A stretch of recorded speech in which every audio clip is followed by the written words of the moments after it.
This podcast is a quest for well-being, a quest for a meaningful life through the exploration of fundamental truth. Enlightening ideas, insights on physical, mental, and spiritual health. The inspiration is love. The aspiration is to awaken new ways of thinking that can lead us to a new way of being well. Welcome to Body, Mind, and Soul Healing Conversations.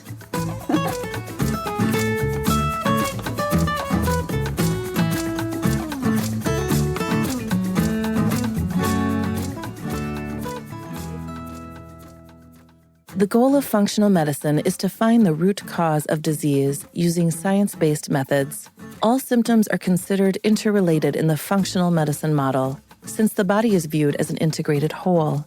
Therefore, a problem in one part of the body does not simply affect that part, but also affects other parts. In functional medicine, genetics, diet, lifestyle, and environment are taken into consideration, along with their interaction with the various body systems. A natural state of equilibrium or balance is restored to the body by identifying and treating its root cause. In contrast to conventional medicine, which treats symptoms largely without addressing the underlying problem, this method is radically different. Valeria interviews Dr. Leke Asong. He is the author of How to Stay Ahead of Your Doctor and Influence Your Health, simple, practical, and effective insider tips to utilize the healthcare system to your advantage and stay healthy. Dr. Leke Asong is a practicing NHS general practitioner, family doctor, functional medicine doctor, and wellness consultant from England, UK. For years, he suffered from poor gut and overall health. He saw the best specialists in different fields, but he was told everything was normal. None had the answers. On starting GP training, Dr. Leke Asong quickly realized there were many patients in his position who were suffering despite having normal blood tests and scans. That's when he was convinced conventional medicine did not have all the answers, specifically with regard to chronic diseases. This set him on a relentless journey not only to fix his health, but also the health of his patients. Along Dr. Leke Asong's journey, he discovered functional medicine, a science-based model that seeks to find the root cause of disease. In the end, he fixed his gut and overall health. In order to share what he has learned and help NHS patients, he wrote the book titled How to Stay Ahead of Your Doctor and Influence Your Health. Dr. Leke Asong has also launched Gut Health Medic, an online website where he sees patients with difficult-to-treat gut and related disorders. He plans to launch wellness programs via Gut Health Medic in the next few months. Dr. Leke Asong is also an inventor, with products mainly in the kitchen space. Meet Dr. Leke at guthealthmedic.co.uk. Here's the interview with Dr. Leke Asong.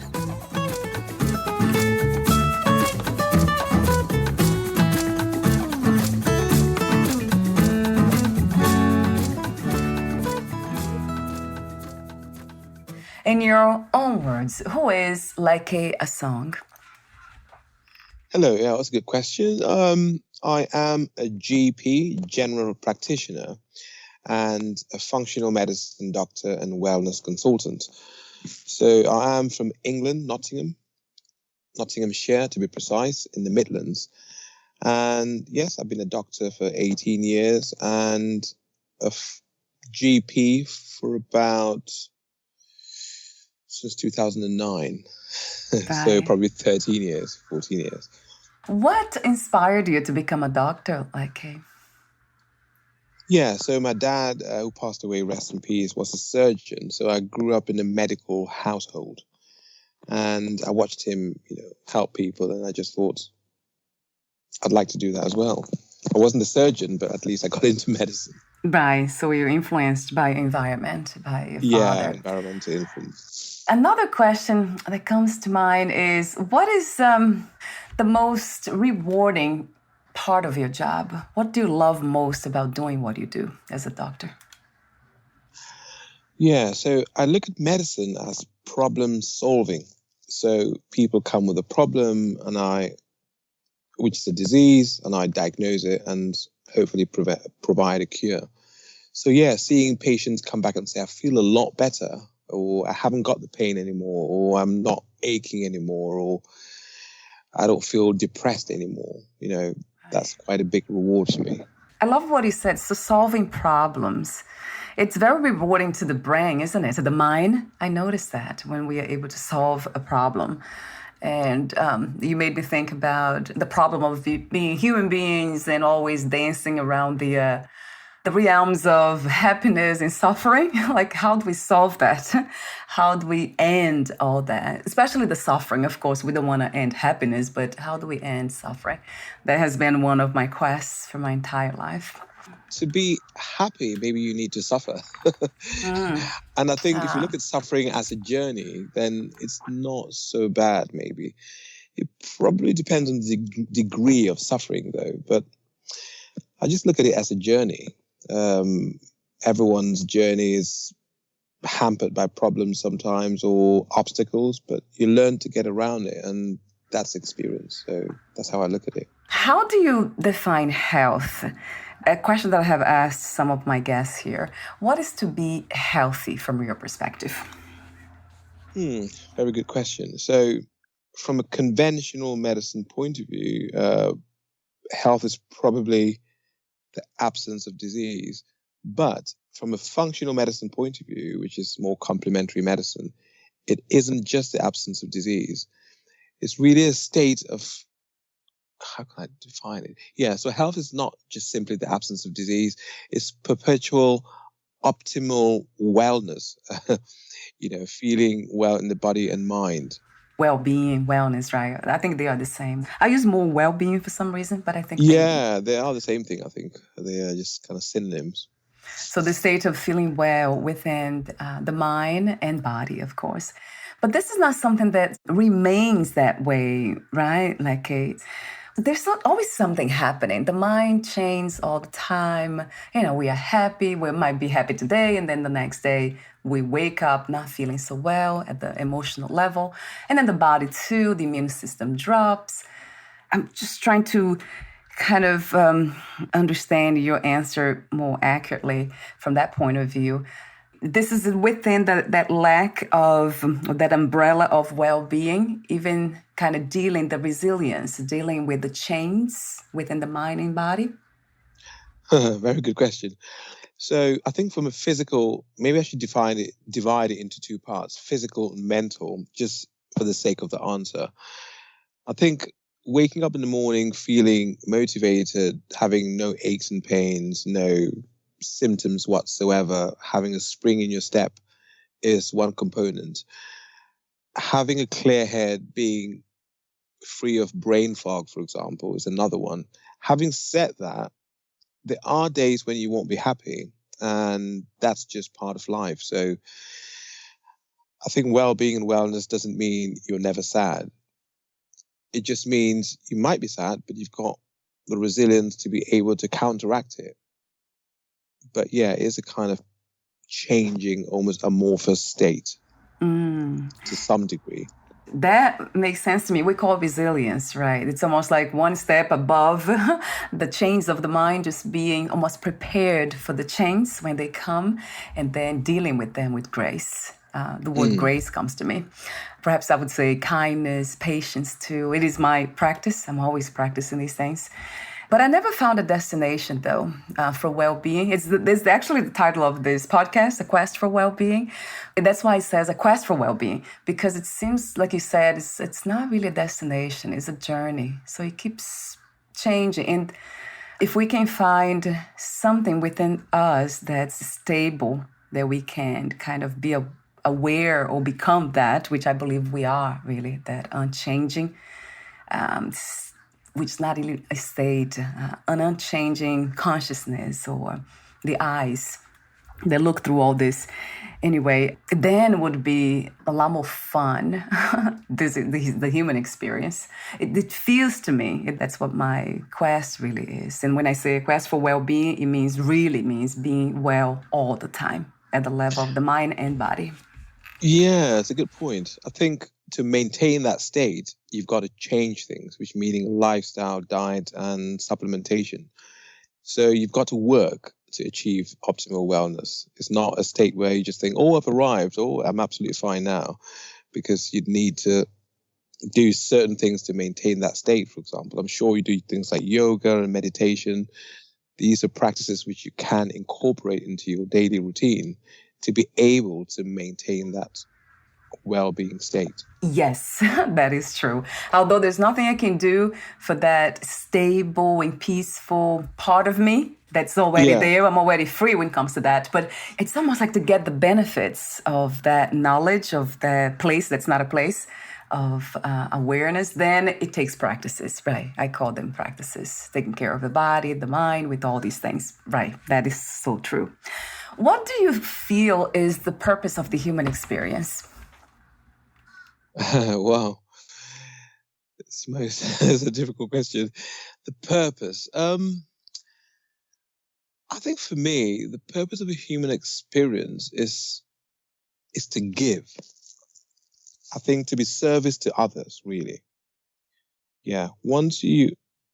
Service to others is really the ultimate aim for me.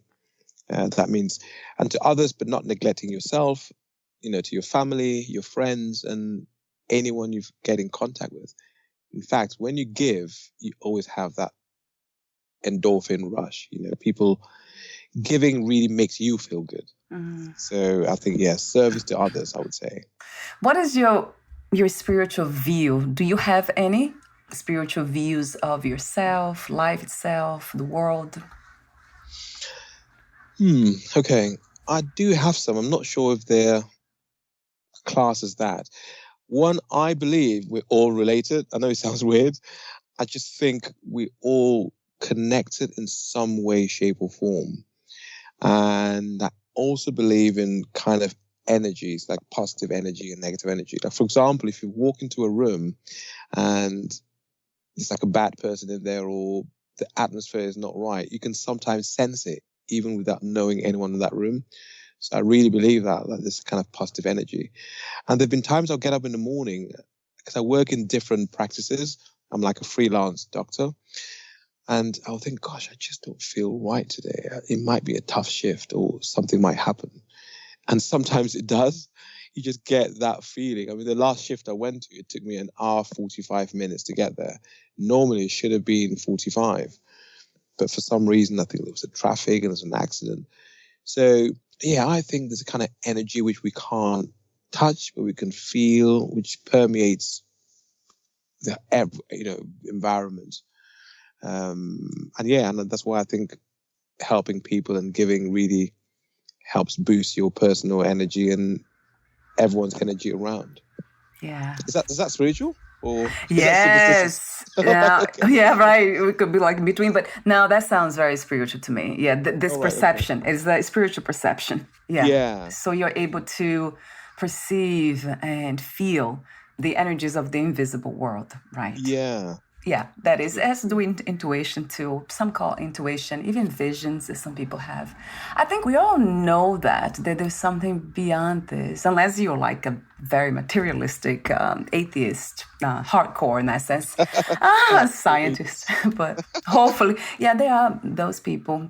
It seems like at some point, they still have those experiences, those spiritual experiences, but they don't really, I think they don't give them attention. Or they might give them different names. They don't call them spiritual. But we all, of course, everything is connected in a very powerful way.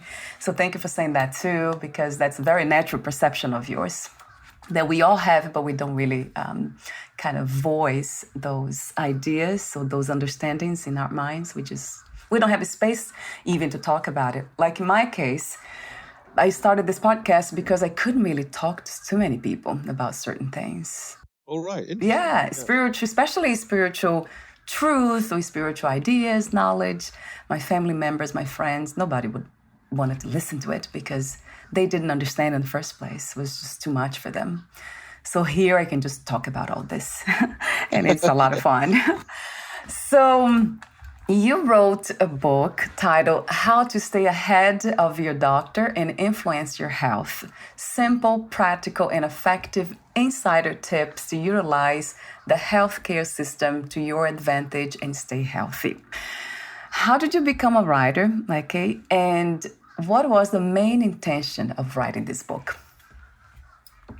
Right. So when I was young, I was quite a voracious reader, and I even wrote a book when I was about maybe 8 or 9. Wow, really? Yeah, so I've always liked books and writing. But the main reason I wrote this book was due to my personal health journey. So years ago, I had really vague symptoms like pins and needles, bloating, gas, reflux. And I saw the best specialists, and they told me everything was normal. There's nothing to find. So I tried everything I could find, and I just didn't get any better. And I just learned to live with it. But when I started GP training, I realized there were lots of patients in the same boat like me. They had vague symptoms. They'd seen all these doctors and taken all these medication, but nothing ever got better. So then I thought, there's got to be something out there. So I started researching even more to help myself and also patients, because I felt frustrated. I couldn't help them. And that's how I stumbled across functional medicine, which is more a holistic approach and looking at the root causes of disease. And eventually healed my gut and all my symptoms went. So then I thought, gosh, I've got to help other people. But the main thing I found about functional medicine and healing was you need time. And here lies a problem. A GP consultation lasts 10 minutes. So within 10 minutes, you can't really do that much with the patient. So then I realized I've got to give the patients something they can use to help the doctor diagnose them in 10 minutes. So that was the main reason I wrote the book. So it tells patients how to give a history to the doctor, how the body works, how doctors think, and all of this stuff, and also how diet works, with the body and stuff like that. So the patient would be empowered before they ever came to see a doctor. That way, the doctor's job is easier, and he could probably get to a diagnosis in a relatively short time. A question that comes to mind is functional medicine. When I saw that, it came to me holistic medicine. And you just mentioned, I think I heard you saying, it's the same, right? There's no difference between holistic medicine and functional medicine and alternative medicine. Functional medicine is a type of holistic medicine or alternative medicine. Yeah, they're different types. Holistic means you're looking at the body in its entirety, not just by systems, not just neurologic. Yeah, everything is into one. So yeah, holistic. Something that I can't help but make a comment. It sounds like common sense to know that when studying the body, it's a system, it's a network. So I wonder why there's so many specializations, so many doctors that specialize in parts of the body, because it doesn't make sense if we really analyze that approach. So your approach makes a lot of sense, and we have a holistic doctor. My husband and I, more for him than me. So I wonder what if this will change in the future, if all doctors, eventually conventional doctors, will become holistic doctors. I don't see that happening anytime soon. I think both systems could work together. It's different approaches, for example, because I think conventional medicine looks at the body in separate parts, cardiovascular system, neurological system. Functional medicine does as well, but it tends to look at the interconnections between the systems. And also, I think most complementary medicines or alternative medicines look at the body as a state of balance, so things go out of balance. So that concept doesn't really exist in conventional medicine. And also, the part of diet and lifestyle is so important in alternative therapies, not so much in conventional medicine. So, and that's why complementary medicine or alternative medicine tends to work better for chronic disease. So you would say that functional medicine would work better for certain symptoms, from certain health problems, not all of them. Yeah, I mean, things like Modern medicine is good for acute problems. Like, if you've got surgical problem, then the surgeon is the best person for it. If you've got a broken hip, for example, orthopedics is best for it. But if you've got, for example, diabetes or fibromyalgia or chronic headaches, what you find is conventional medicine just uses more a symptomatic approach. So here's some tablets for your headache. Here's some tablets for your nerves. So I'll give you an example. If a patient came to see me as a GP, they've got headaches, bloating, pins and needles, and low mood. Over a period of 2 months, they might have seen 3 or 4 different doctors and end up with a tablet for the migraines, a tablet for the pins and needles, a tablet for the headaches. So, but a functional medicine doctor looks at the link between all of them. And in fact, all of those symptoms could be coming from the gut. So if I fix the gut, the headaches might go and the pins and needles might go and the fatigue might go if they had it. So it's a different approach, but that takes time. You can't use that approach in 10 minutes for a conventional doctor because you're in and out of the room. You made me think a lot more about gut health and how the digestive system, it really influences the entire body in a good and bad way when it is out of balance. Yeah, Hippocrates said that hundreds of years ago. All disease starts in the gut. Yeah, they knew that back then, and it is the truth. I remember a few days ago, something happened. Oh yeah, I ate beans, and my stomach doesn't do well with that. And then I ate it anyway, and then I felt the mind was not right, in a sense of I was feeling fatigued mentally. I was not there 100%, and the body changed. I mean, everything changed. It was incredible. I mean, not that I had not experienced that before, but it had been so long. So just lately I had that experience. Funny that we are talking today. That was just 4 days ago. And then I start taking some probiotics that I had in the house, and then I felt much better. I'm feeling much better now. Oh, great. How amazing. So you mentioned food. There's something that you wrote that caught my attention. One of the blog posts that you wrote, it's titled, How Functional Medicine Can Help You Get Better. There you say, functional medicine recognizes food not just as calories, but as information and medicine. I know that's exactly what we're talking about. So food is as medicine as well. And that's what I think the ancient Greeks, they knew really well. Yeah. I mean, all ancient cultures, really, they knew that. It's funny that we lost track of that wisdom throughout time. Absolutely, yeah. Lots of the herbs and supplements in functional medicine, well, not some of them come from traditional Chinese medicine or Ayurvedic medicine, ancient therapies. So, yeah, ancient wisdom is the new therapy. Yes, right. Boy, I love that. What is not to love about all that? Wisdom, right? The word alone, it says a lot. What is not to love about that? Do you also recommend meditation, yoga, and other forms of holistic health methods besides diet and exercise? Oh, yeah. Absolutely. So lifestyle is important. So things like saunas, for detox, you can sweat out all the toxins. Yeah, meditation's quite good. Could just be listening to a song you like, classical music or jazz or whatever. Could be counting your breath, counting your heartbeat. Going out for walks in nature. Just being immersed in nature is really good. Tai Chi, there's so much stuff you can do, which I recommend. I love doing breathing exercise. I mean, that's one of my favorite exercises for some reason. Breathing, it calms down the body immediately. I noticed that, the mind and the body, and also being exposed to sunlight.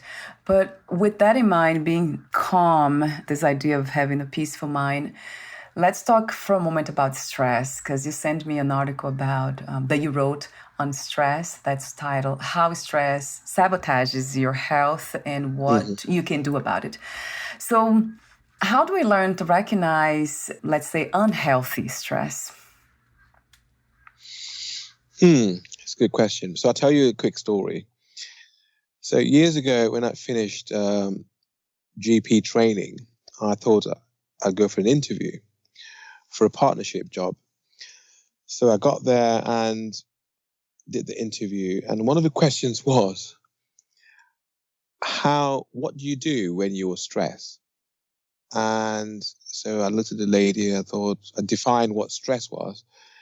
But the honest truth is I didn't know what you do because I'd never been stressed before. Oh, wow. Yeah, I know. I just get on with stuff.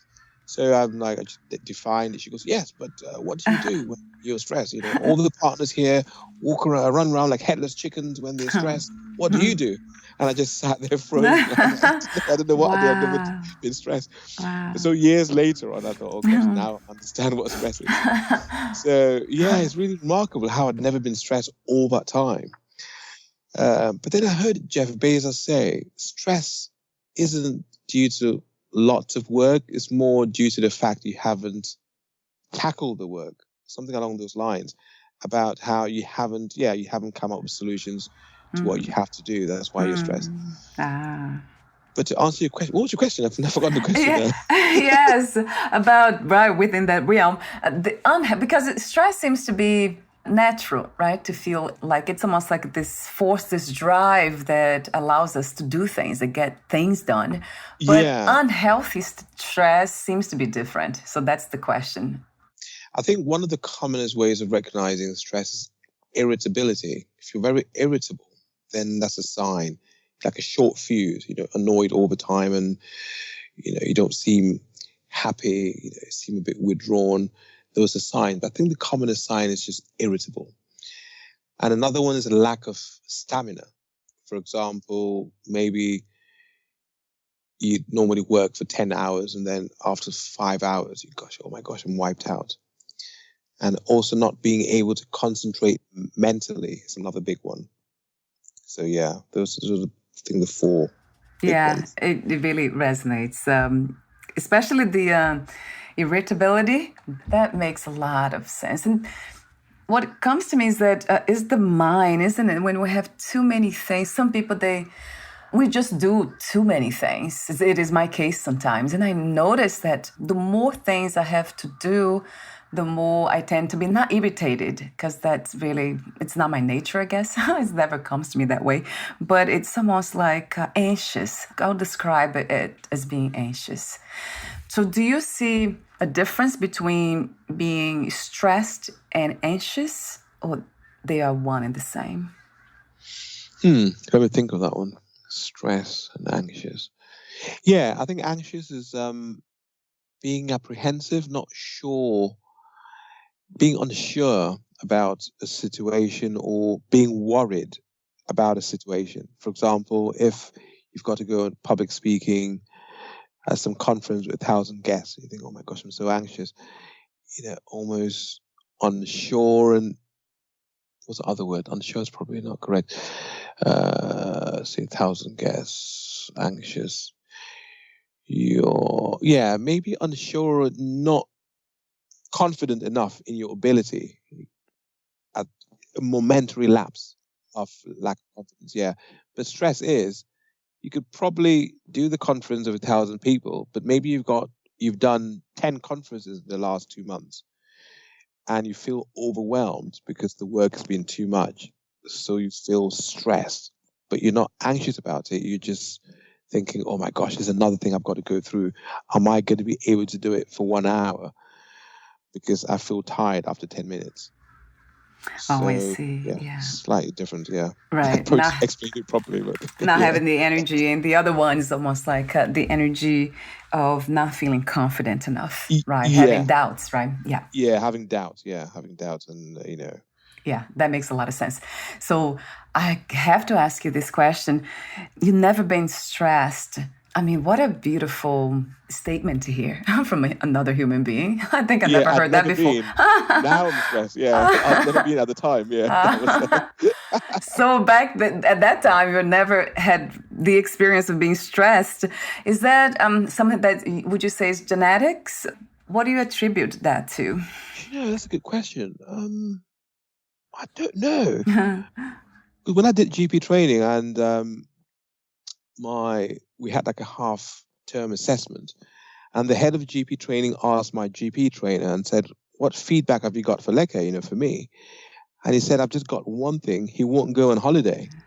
So during my first GP training post, I didn't see why I had to go on holiday because I just thought, I'm just going to work. I just didn't go on holiday. And he said that was a problem he had with me because I wouldn't go on holiday. You didn't need one. I didn't need one. I just thought, I'm just going to work. So great. why wasn't I stressed? I don't know. I think I was just so keen to learn and I just got on with stuff and I didn't really think about it. I don't know. Then, maybe I hadn't reached my elastic point, and with time, the work started piling up, and I started losing my resilience. Maybe. Right, and then we see the change, right? But I love that. That sounds like you already, you have that as a foundation, that resilience, and it sounds very spiritual too to hear that. Because that's what we see a lot of the monks, all kinds of monks, right? They're so calm and they don't seem to be ever stressed. For almost nothing can get them stressed. So that's very wonderful to hear. Another question I have for you: what is the connection between stress and gut health? So the gut microbiome, which is the bacteria and fungi and protozoa, which form a community, make about 70% of the serotonin, which is a brain chemical, which, controls mood and happiness and things like that. So the gut is seen like the second brain. So stress can alter the composition of the microbiome, and therefore you could feel stressed. And also, we've got the gut-brain connection through the vagus nerve. And stress can also cause, I don't want to say malfunction, but stress can then manifest itself in the brain through the vagus nerve, through the connection between the vagus and the microbiome. So there's a very strong connection. And also you can get the adrenals, which produce cortisol, and the cortisol can also cause inflammation. Inflammation can cause an altered microbiome. So the whole thing is connected. That's like, it's great to hear for knowledge, but then it's almost like it begs us to revise our eating habits, drinking habits, everything that we put in our bodies, right? That goes through the stomach. So with that in mind, what is your best advice for dieting, for food, for eating? What should we be eating more? And perhaps what should we be also avoiding? What are the things to avoid and the things to have more, the foods to have more? So good question. The best things are what to avoid. That's a starting point. So once you know what to avoid, then your job is easier. So the things to avoid are processed foods, so we're talking about refined carbohydrates, anything made with white flour. They have high glycemic indexes, so not really good for the body. Processed foods also contain refined vegetable oils, seed oils. Those are quite toxic to the body. And anything with lots of sugar, especially high fructose corn syrup, which is artificial type sugar. So once you avoid all of those, then you got to now concentrate on what to have. So I would go with leafy green vegetables, which are high in nutrients and low in calories. And healthy fats, for example, olive oil, olives, things like that. And I recommend eating a rainbow. So lots of fruit and vegetables, different colors, because they contain phytonutrients, which are quite good for the body. And then you work along a food diary and see what actually works for you. Right.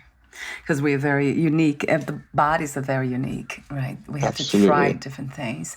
What about supplements?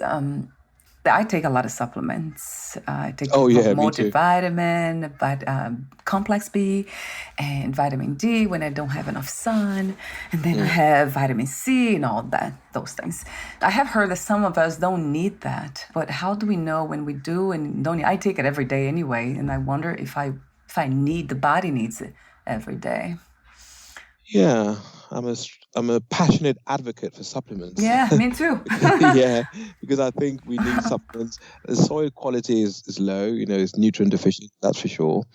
And our modern lifestyles cause our bodies to demand more nutrients. So that's why we definitely need supplements, yes.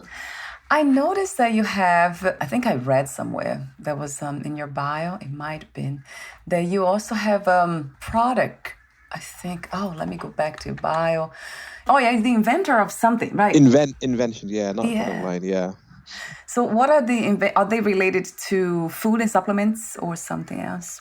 No, just something else. So I've always been an inventive person. I like Yeah. inventing stuff, and ever since I was a kid, Meccano and Lego and stuff like that.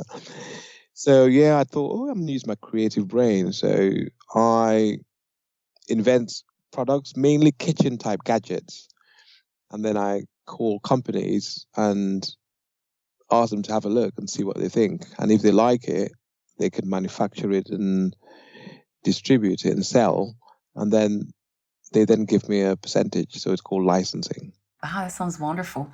Can you share one of these products that you have invented? Oh, I've got so many. One of them was, what's the one called? I can't remember what it's called now. I haven't done it for 2 years now. Yeah. But I developed a pill box. That's one thing which is quite relevant to this one.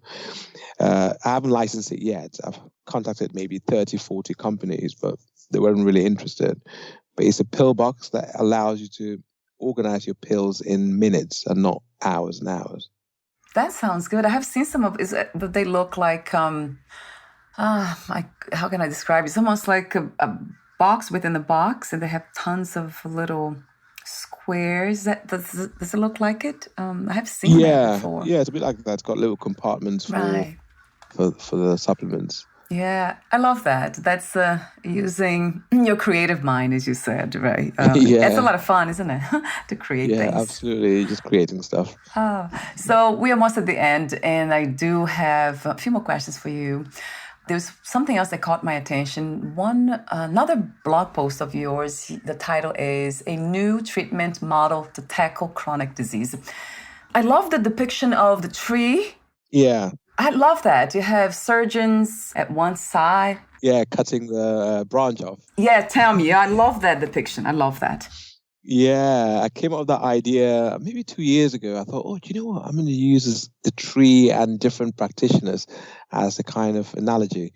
So the surgeon it's a tree in the middle of a field, and the surgeon is cutting off the branch, which is what happens in surgery. If you've got appendicitis, your appendix is taken out. If you've got a gallbladder problem, your gallbladder is taken out.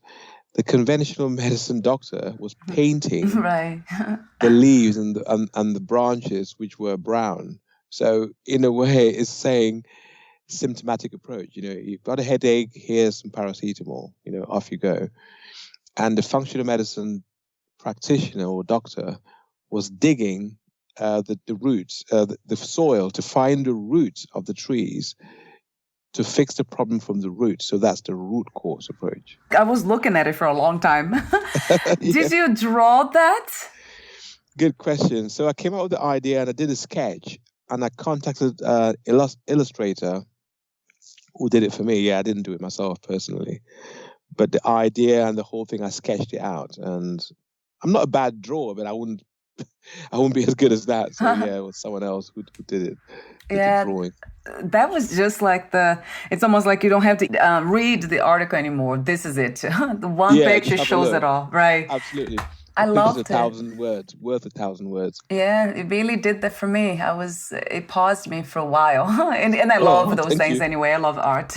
So thank you for doing that, because it's very clear that what you do is addressing the root cause of a problem. So you're not trying to just ease the symptoms or cut off parts of the body, but find why is the system not balanced, and then go for that, for the foundation. That it's just like, to me, that can be applied to anything when we think about mental health too. When we are feeling depressed, sad, whatever it is, there's always room for questions and going deeper into it, as for the reasons we are feeling the way we are. So that, it really speaks to me. I love the idea of going deeper into anything or everything, just to find out what the truth is. Basically, I'm looking for the truth. So what you do resonates very much with me in so many levels. Thank you. Truth seeker. Yes, right. What else is there to do here? I have to say, there's nothing else that interests me for some reason. I know that so many of us have different interests, but that's mine. And I know that people like yourself and so many others that I meet, they're also interested in truth and going deeper. So thank you again for your presence in this reality, doing what you do in this world, helping others, helping yourself and your family, and sharing the good news that we can find solution for problems by going deeper, by finding the source of the problem and not just trying to hide what is at the surface. So it's really beautiful what you do. Thank you again. Thank you so much. And before we say goodbye for today, I do have a few more questions, the ending questions. And before that, is there anything that you left unsaid for this interview, Dr. Leke? So I'm hoping to launch online courses to help more people. The reason is, at the moment on Gut Health Medic, which is my online consultancy, the work is quite hectic, and I'm also doing traditional general practice. So I was kind of struggling to balance both things, and that's why I thought I'd launch online courses so more people can access the help they need. So keep your eye out on Gut Health Medic coming soon, the wellness programs, and you can follow me on Gut Health Medic on TikTok or Instagram. Wonderful. And the website you just mentioned, I'll have that on your podcast profile. So it'll be that clickable link. And the book as well. I'll have the book to Amazon. Oh, perfect. Thank you. Thank you. And my last questions to you, I'll ask you this one. 2 questions. At this time, what is the world's greatest need from your perspective? The world's greatest need. Patience, tolerance, and love. Yes, 3 times 2 to all of them. Yeah. Sorry, Beautiful. Patience, tolerance, and love. Yes, beautiful. And how do you define success these days? What is to be successful to you? I think success is being at peace with yourself. Wow, I love that.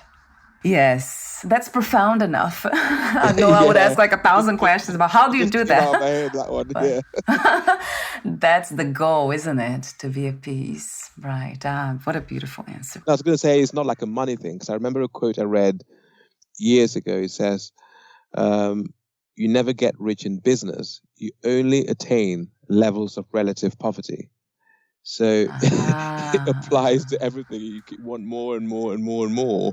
Right. So you're never happy. So it's being at peace with yourself. Oh my God, I love that. And it's very spiritual, so you know. Yeah. Sounds so spiritual. Listen, I'm a spiritual person after all. Yeah, of course. Who knows, maybe the different lifetimes. I know that's a different conversation altogether, but very beautiful. Thank you so much again for your presence here today and for everything that you do in this reality, for your help. Thank you. Thank you. Bye-bye. Bye for now.